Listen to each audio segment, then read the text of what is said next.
Hello everybody, and thank you for sharing your time with me.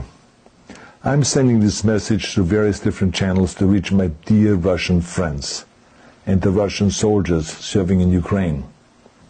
In 1961, when I was 14 years old, a very good friend of mine invited me to come to Vienna and to watch the World Weightlifting Championships.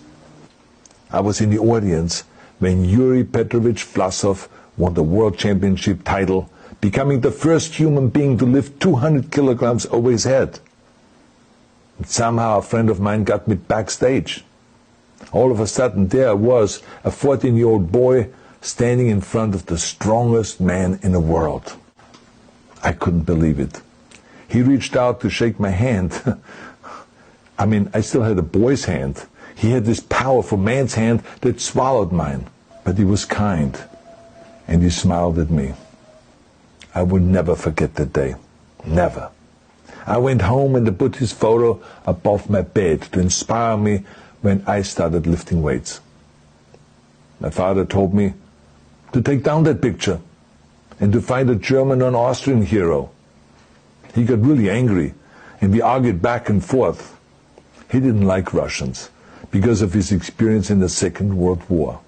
You see, he was injured at Leningrad, where the Nazi army that he was part of did vicious harm to the great city and to its brave people. But I did not take the photograph down, no, because it didn't matter to me what flag Yuri Vlasov carried. My connections to Russia didn't stop there, by the way. Oh, it actually deepened when I traveled there with bodybuilding and for my movies and met all my Russian fans. And on one of those trips, I remember, I met Yuri Vlasov once again. It was in Moscow during the filming of Red Heat, which was the first American movie allowed to film in Red Square.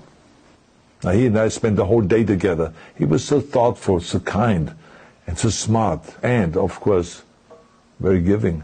He gave me this beautiful blue coffee cup, and ever since then I've been drinking my coffee out of every morning. Now, the reason why I'm telling you all of those things is that ever since I was 14 years old, I've had nothing but affections and respect for the people of Russia. The strength and the heart of the Russian people have always inspired me. And to President Putin I say, you started this war. You are leading this war. The world has seen your bravery. We know that you have suffered the consequences of your courage. You have the strength of Yuri Vlasov. You have the true heart of Russia. My dear Russian friends, may God bless you all.